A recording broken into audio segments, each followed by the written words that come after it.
Hey campers, George here, still in the what's left of the man cave. This getting ready to move is beating me up, and I needed to make a video.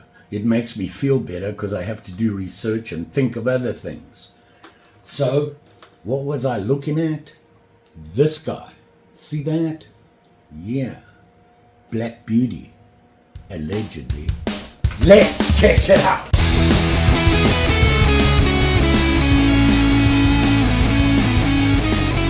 So like I said, it's this guy here, and it's known as the Black Beauty. And most people know it as an auto switchblade or flick knife or whatever you want to call it. This guy is a manual one, and you can see it has that little lock on there, which is the locking mechanism for it. Now to open it up, you have to physically grab the blade and pull it out, and it locks in. A very cool knife. It looks lethal. And you can see it locks in, and it's your typical stiletto. Okay, we all know it as a stiletto, switchblade, flick blade, things like that. Now this one is not a true flick blade or anything like that because you manually have to open it. I believe this came in a mail call, and here it's really hard to see. I'll try and show you the tank stamp. It's a little worn. Yeah, it's really hard to see, and it actually says Black Beauty made in Italy. Okay, and looking it up was interesting, to say the least. There is so much behind this. Not this particular knife, but just any, I don't know, stiletto, switchblade. And one of the things is it legal to carry in the US? Well, no. Way back in, I believe it was around in the 1950s, I want to say 1954, but I'm not sure. I'll put the info up here. The federal government banned the manufacture and selling of switchblades. Okay, and so if it was an order or anything like that, you could no longer make it in the USA, and you couldn't sell it. Here's the other thing. It was also illegal, and by the way, this is still stands, to ship it in the mail. And of course, the different states, it was a federal thing, but states over time all implemented the same thing. Now, it doesn't mean that you cannot own one, okay? You are allowed to own a personal one. You just can't carry it on you. The federal one, it says on any federal property, it is illegal to carry one of these. And the other thing is states. Each state has their own limitations on what you can and cannot do with one of these. Thought that was interesting. And that caused a big uproar for people that made switchblades. So what do? You've got all these knives that you've made, and you can't sell them in the US. So a lot of the manufacturers, including these guys, made it into a manual stiletto. You had to physically open it, pull the blade out, it locks in, and then release it. Now on this one, you see this like plate on the top here. If you look really carefully, you can see right there's like I want to say a pin sticking up, okay? And you have to lift this with your thumbnail, raise it up so then you can close the blade. And then you would close the blade up. So that and lockbacks and friction folders is how they got around that. And it allowed them to then make and sell them in the US. You just weren't allowed a button pressed and it pops out and that sort of thing. You weren't allowed that. So anywho, I have this one. Now I have a couple of questions about it. When looking up the Black Beauty, shock and horror, it's sought after. It's very sought after by collectors. And I didn't know that. And like I said, it came in a mail call. I'm a little concerned that, somebody sent me this. Don't get me wrong, they didn't do anything illegal. This is not an automatic one. It's a manual one. So you can send it in the mail. It's still called a stiletto. And a lot of people still call them flick blades, but they're not really that. I started to look at this one, and if you look really carefully, look at the handle. It's actually bone, I think, or horn. Okay. What's the big deal about that? Well, this particular knife, the Black Beauty, was made in a couple of different sizes. It has been copied by a lot of people, but it's not the original. The original on the tank stamp says Black Beauty, made in Italy. Well, here we are, okay? And I'm thinking, that's interesting. Now, it's a little beat up. I think it's been repinned. If you look there, and if you look to you can see they actually missed with the hammer. They must have had me doing it. And it's not exactly pretty, but it still works. And the blade tends to drop a little deep. So to open it, you have to tap it to get the blade to drop out so you can get to the nail neck. So it's not perfect. And you can see the condition it's in. The shape and everything, great. No problem, that blade.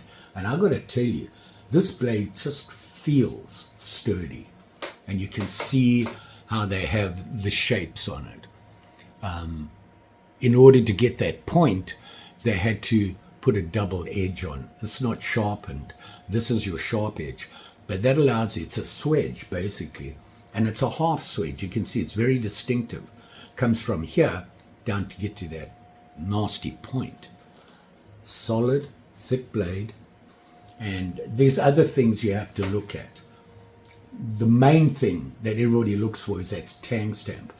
Now this tank stamp is really worn, but you can make it out. Obviously the better the tank stamp, the more valuable it becomes to collectors. Shape of the blade, the condition of the knife. Does it have a different handle? Does it have the plastic or whatever you want to call it? Because the originals had horn or bone. Well, how do you tell?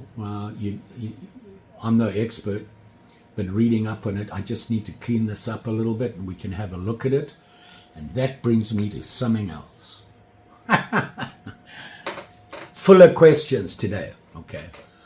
When I read up about it, I came across people talking about what to do with an original knife. A knife like this, okay, that allegedly is sought after. And they say, there's certain things you can do. You can restore it. Let me get this right. You can preserve it, restore it, or rejuvenate it. Okay. It's like, wow, all these things.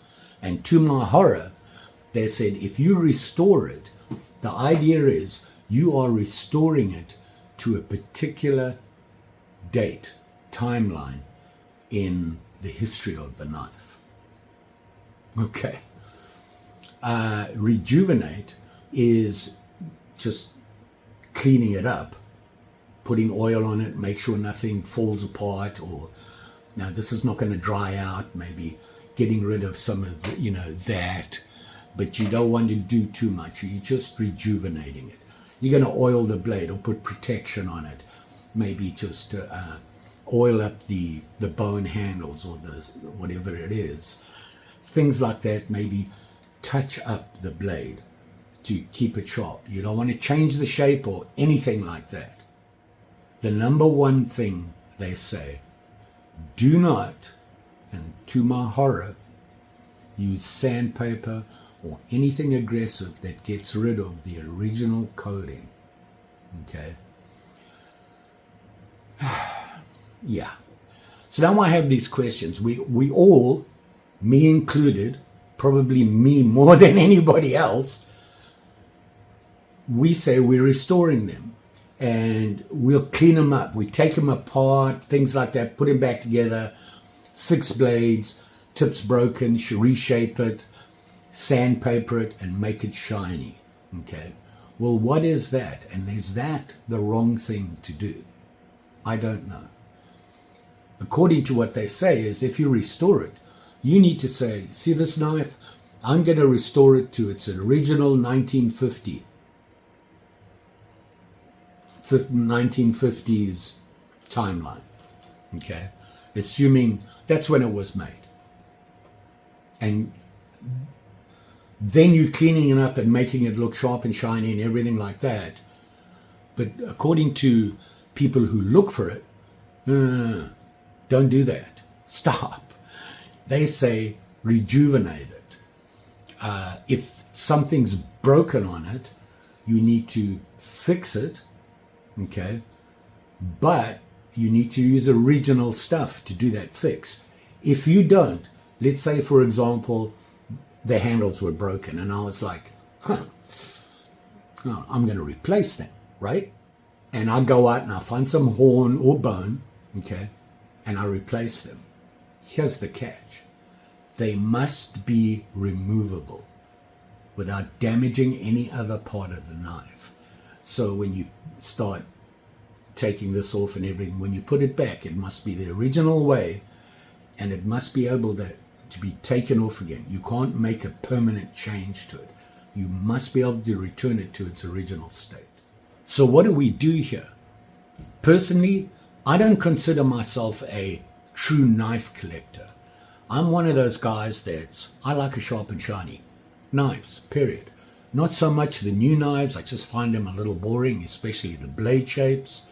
I'm very traditional styles, spade, blade, drop point, name them. Tanto, Warrenclyffe, and on and on and on. You've got all these different blade shapes, traditional blade shapes, traditional tools on the knives. I like that stuff. You don't see that very much in more modern knives, except maybe people like Victorinox, although their knives are getting newer and more modern, still keep to the traditional tools.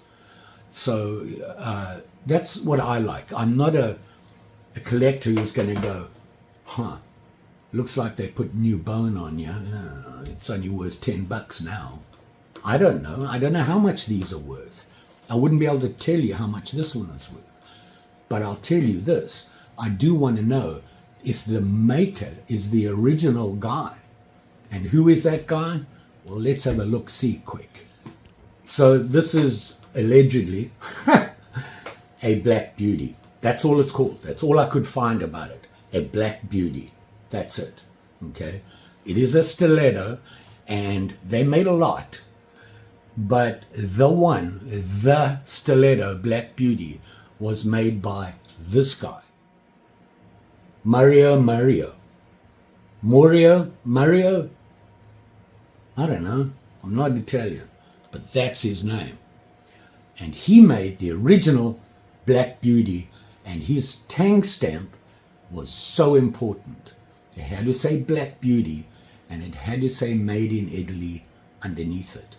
Well, this one actually does. You just have to really look carefully because it's worn away over time. Opening, closing is worn away stuff. But it does say that. Okay, so there's one thing.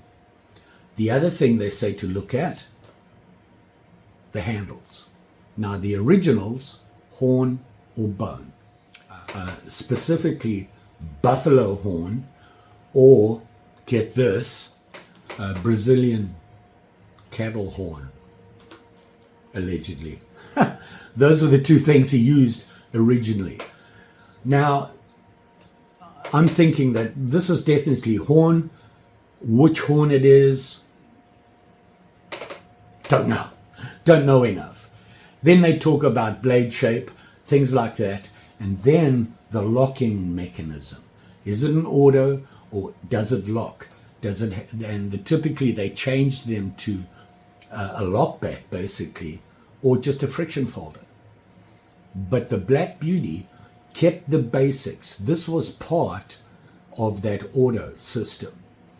And you can see it has this plate on it, like I said, and that's how you release it. So it's a manual release basically on the bolster and the tang. So I'm thinking, whew, maybe I am. But they make different sizes as well. And I looked them up and found different things and looked at it.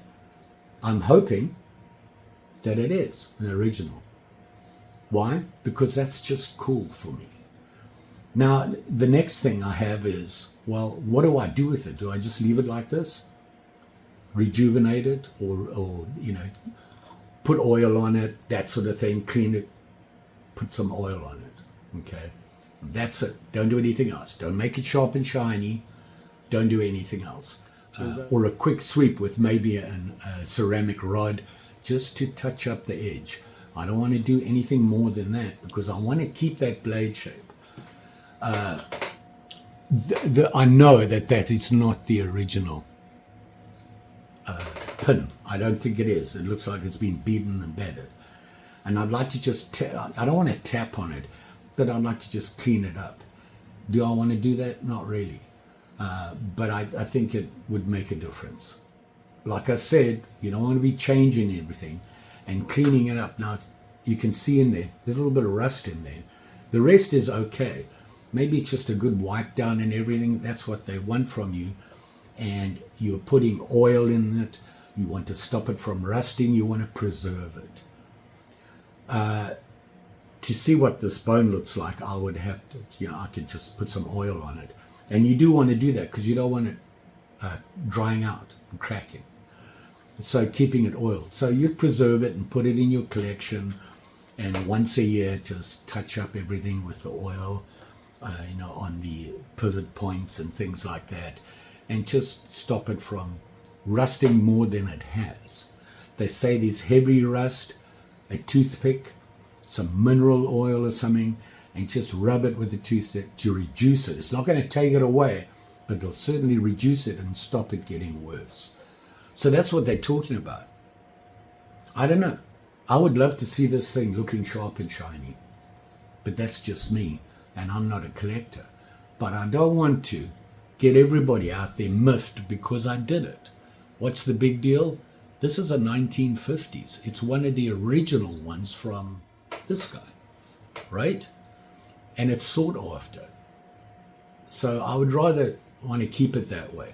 So I don't want to make it sharp and shiny. So what I'm going to do is just go through and rejuvenate it and keep it and not make any changes on it except maybe just touching that up with a ceramic rod, oil, clean it up, get rid of any dirt buildup on here and things like that. Because I read up how to do it, and like I said, they say, you're using wood. Wood is softer than metal. That's why they want you to use it. I don't want you scratching anything. And using a really soft cloth, like microfiber, that you would use to rub onto this thing. You can rub it hard. Microfiber's not going to do anything, but you want to get the dirt off. And then get the oil to get into the bone or the horn or whatever. So that's what I want to do. So let's have at it. So here we are here at what's left of my workbench. I've packed everything up, but I did keep some stuff so that I could fiddle around.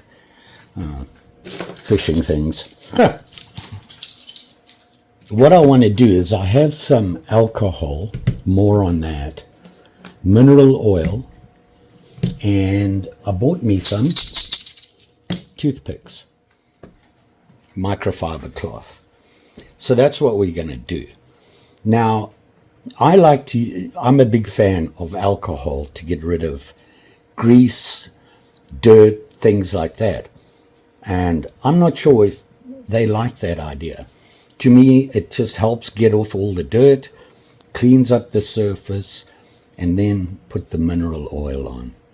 So that's what I'm going to do. Is it the right way? Have no idea. But that's the way I'm going to do it. I don't think it's going to make any difference.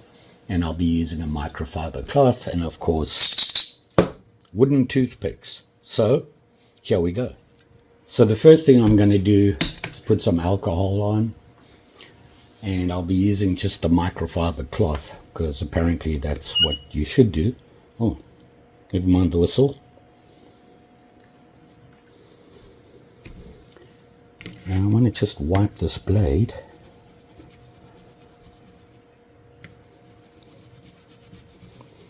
Let's give it a wipe all over. The nice thing about alcohol is it dries very quickly. It seems pretty clean, right?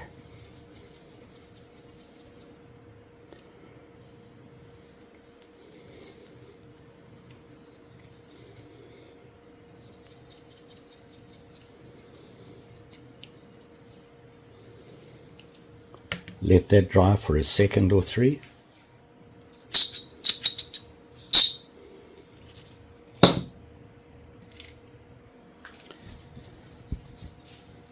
That should be long enough. Just going to wipe it again. So not a lot of change. The blade looks a little cleaner. Now we're going to put mineral oil on. And I need to get into here, into where the rust is at the bottom. This and mineral oil. So I'm just going to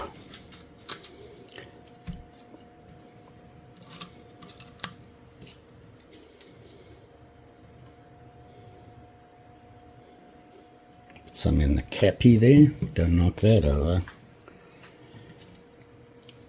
Toothpick, and let's see if we can get in there and rub on that.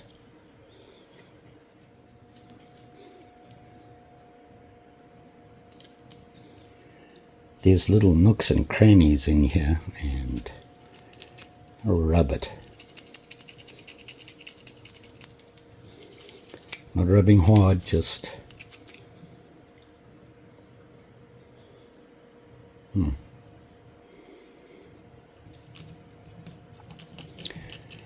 get some oil on there and let it soak a little bit.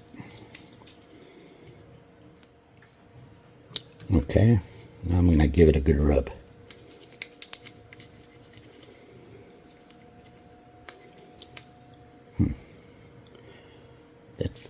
There's like a bunch in there. Build up. See that? There's actually a ledge there. The idea being the wood is not as strong or tougher or harder than the metal, so you shouldn't scratch it, I'm assuming.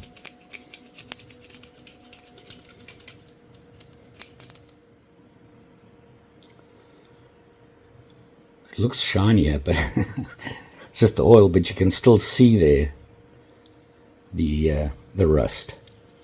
And you want to stop that from getting any worse. So keeping it oiled, I think, is going to be what they're talking about. And I'm going to let it sit a little bit more, and I'm going to get a paper towel that I can put in there and rub it back. Oh, maybe this will fit. Let's see.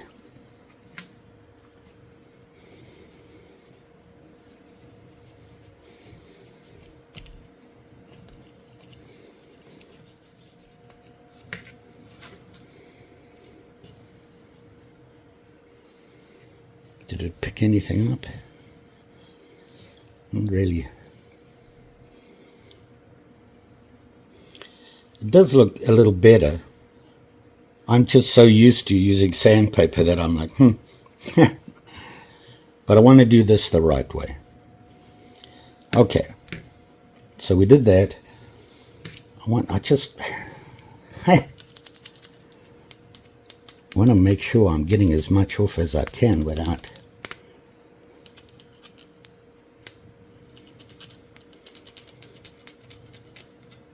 doing any real damage, and I'm seeing still more coming off. So am I leaving it long enough for it to soak in? I'm almost thinking, maybe just dip it, but they didn't say anything about that. They said toothpicks.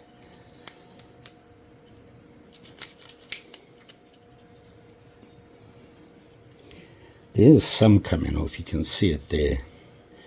Not a lot though.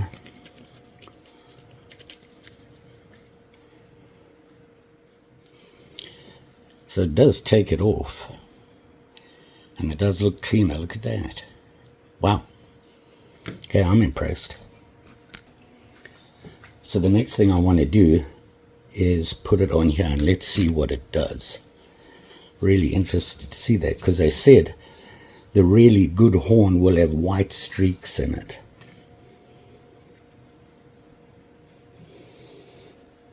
Ooh.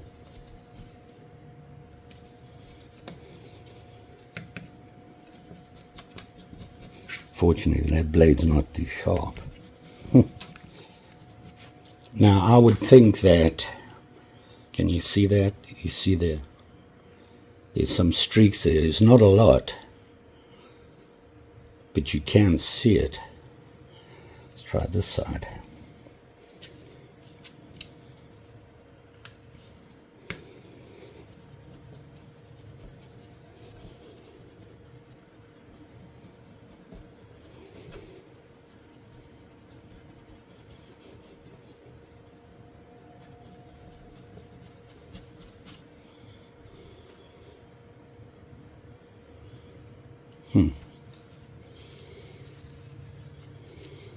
Now I would think you should put a lot on because you want it to sink in.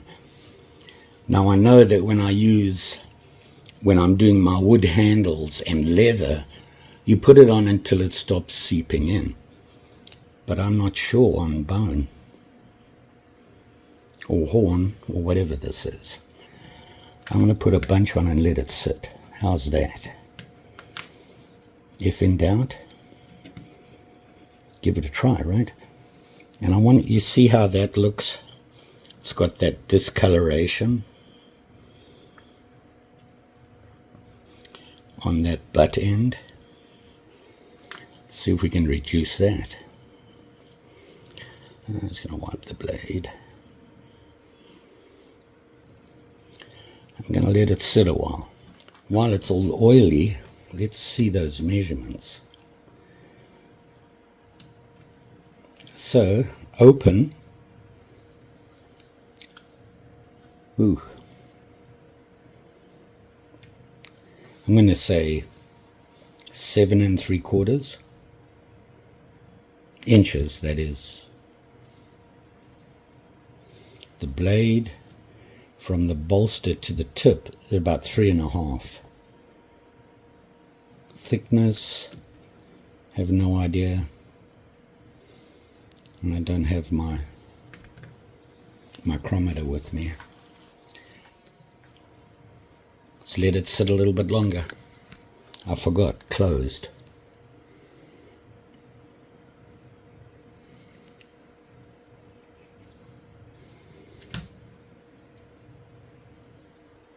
Three and a half.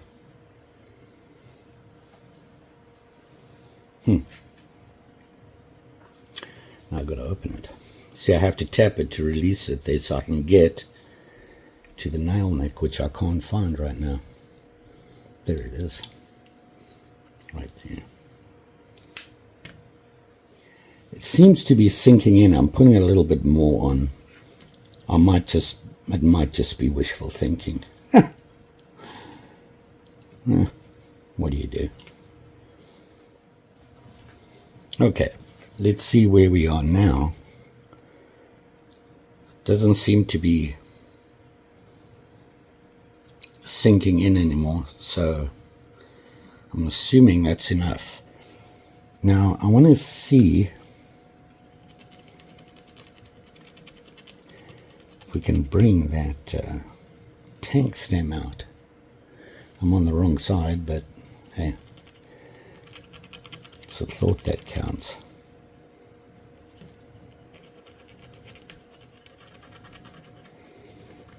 It does take some of it off, look at that. Let's get in a little closer here. Let's see if we can get closer. There we are. You can see the oil is getting dirty.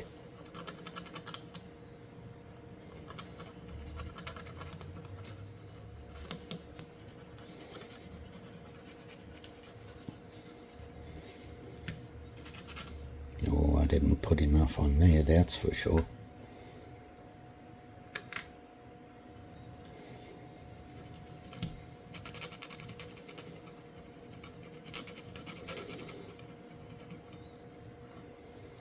The oil is definitely dirty. So it is taking some of it off, but it doesn't take it all off. And of course, I think the whole processes are meant to be not to damage the original.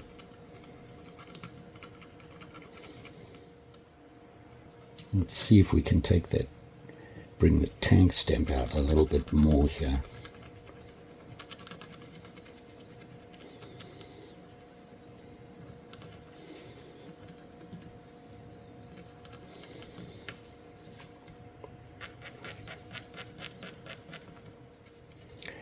Interesting. Looks like somebody tried to sharpen that swedge.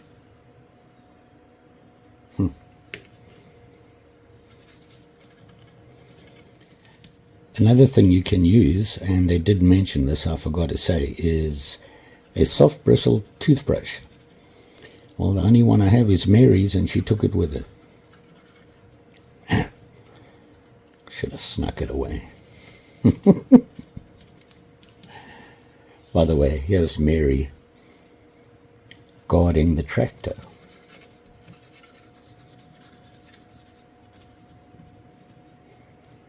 At the farm.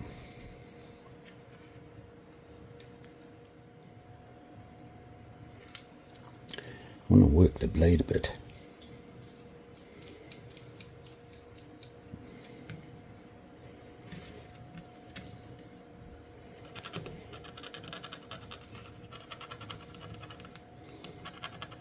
Oh, look at that.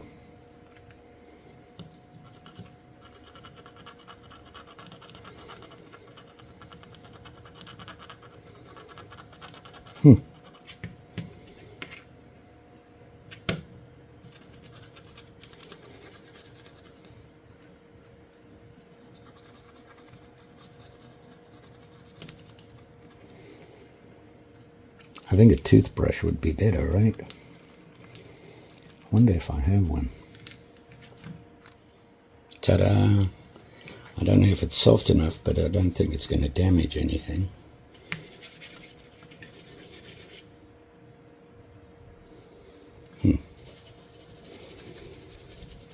Oh yeah.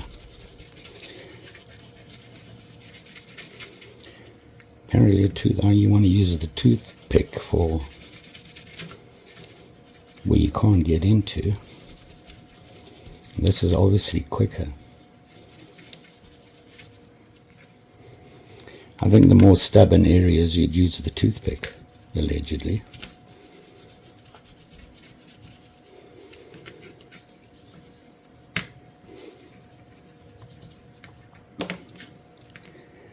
See, like here. See there?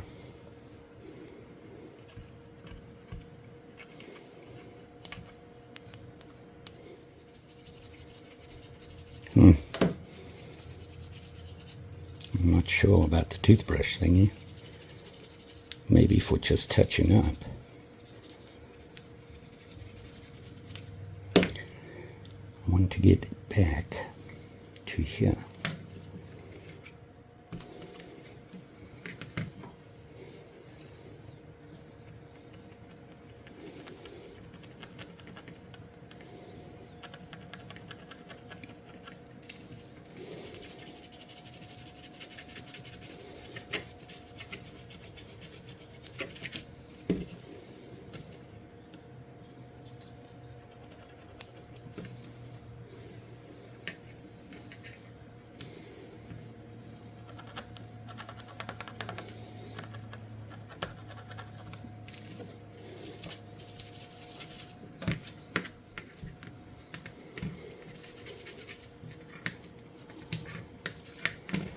Well, I'm going to try and wipe it all off and let's see where we are.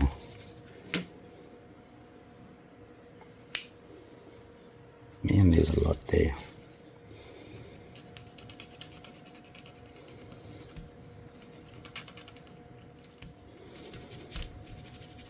Okay, I'm going to wipe it all down.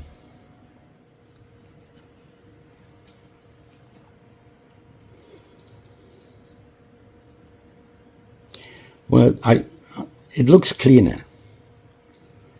It obviously made a difference.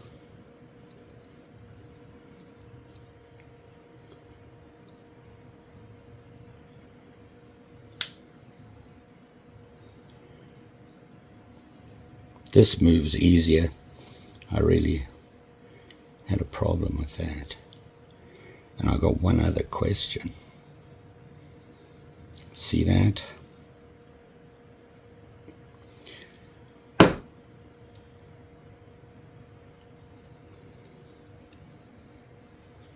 It's smoother. It's got a little bit of movement on there, but you know, it's wear and tear. Not a lot you can do about that.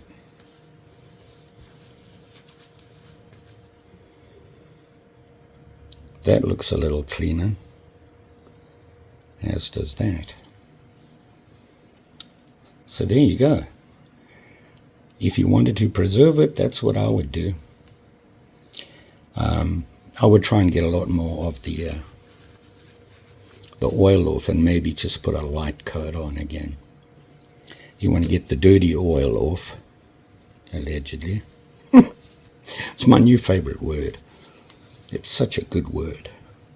It can keep you out of a lot of trouble. So there you are.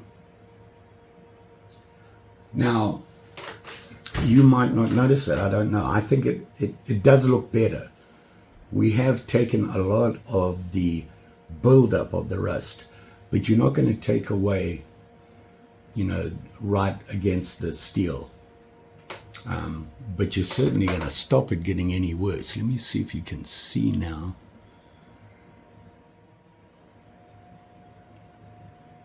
It's really hard to see. I wish I had better light to show you that. Anyway, it does have the Black Beauty tank stamp above it, and then made in Italy on the bottom. And it certainly cleaned that out, the well. I like it. This is a really nice knife. And I'm not really a switchblade or whatever you want to call him, flick blade guy. But I like this. It's very well made. It weighs a ton. And it's got some age to it. So there is some questions, and maybe you can answer some of these. And hopefully I can show you somehow. See at the top here on the blade, there's that pin which slides into right there. Now, I'm wondering if, well, let's see what we're looking at here. If that pin, you see it there, should go all the way through the blade and pop out the other side, so that when you have it closed, the pin is sticking up there as well. You can see it at the bottom here. I'm not sure. If anybody owns one of these and it does have that, please let me know. How I'd fix it, I don't know. Because when I spin it around, this length is perfect on this plate. I'll show you what I mean. You can see it lines up perfectly. And you would think you would have, but then you would have this little, a piece sticking out the bottom, and I don't think it should be there. But I was wondering about that. So there you go. Here we are, an hour into it. What do you do? I like this idea. Now, don't get me wrong. I'm saying stop what you're doing. You just need to think about what you want to do to the knife that you're working on. For example, here's a Kent. Okay. Now, a Kent, they're great to own. Very popular. way more common than something as specific as this. And you look at this guy, it's just a 2-blade jack, and it's a Kent, and it has the tank stamps, and it says Kent, New York City, USA on it. Is there a problem if I use sandpaper on this and make it sharp and shiny? The other thing is, handle's broken. Do you make that up, fill it in, and make it look right? I don't know. I think there's a big difference in as far as value between these two. I think this is way more valuable, collector orientated. Like I said, I'm not a collector, but I'd rather see one that I think that just may be one of those, do it this way and just preserve it. If I should find out anything, somebody says to me, whoa, you're right, or no, then it's going to become a sharp and shiny. This, to me, is a sharp and shiny.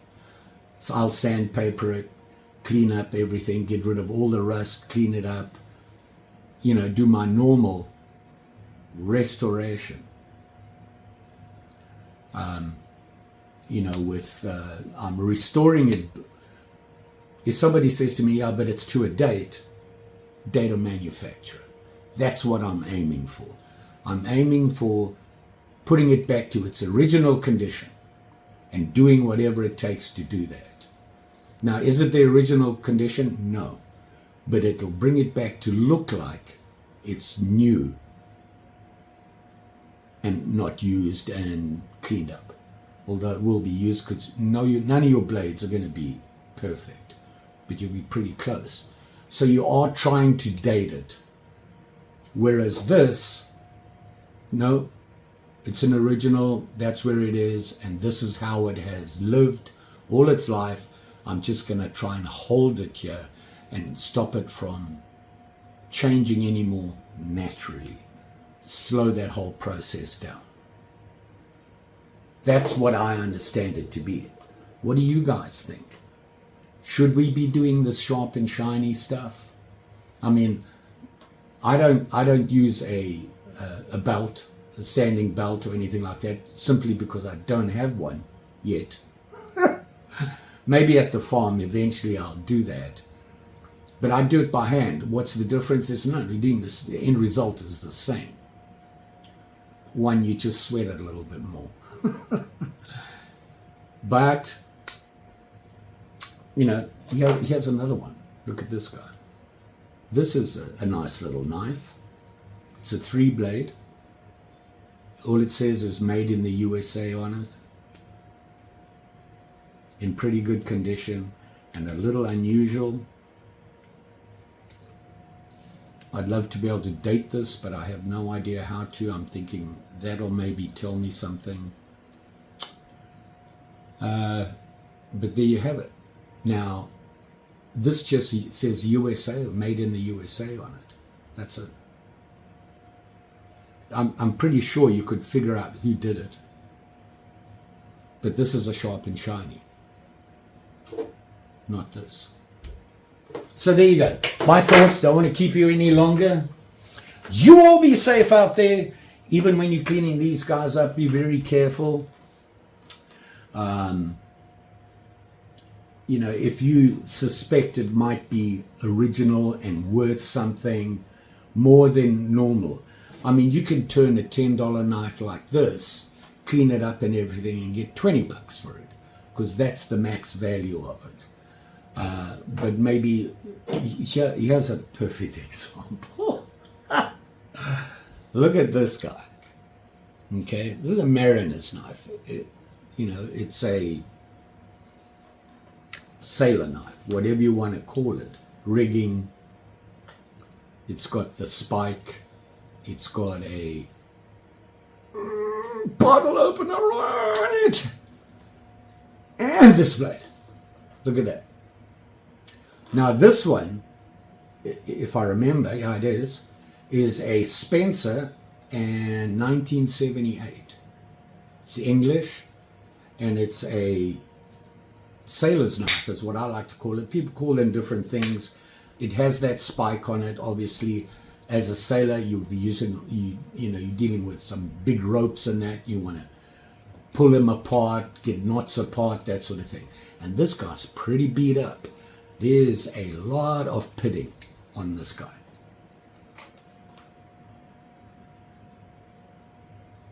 That got away from me in a hurry. Anywho, you know, 1978, okay. But if you think about it, it's a while ago. I would like to turn this into a sharp and shiny. Will I be able to get rid of the pitting completely? No. But it's a pretty big heavy duty knife and I can certainly reduce it. Pretty cool knife. So what do you do? How do you guys feel about it? At what point do you say, oh, leave it?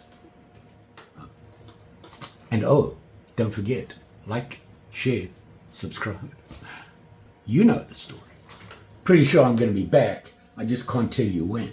Between this whole moving lock and everything like that, having to work, still got to pay the bills. So very limited to when I can make a video. But I do get to that point where I'm like, I'm done.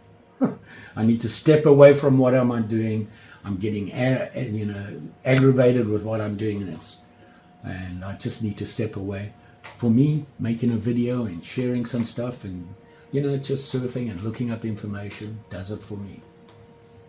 So there you go. Thanks for watching. Always appreciate it. And let me know what you think, what your thoughts are, and what you should be doing to a knife.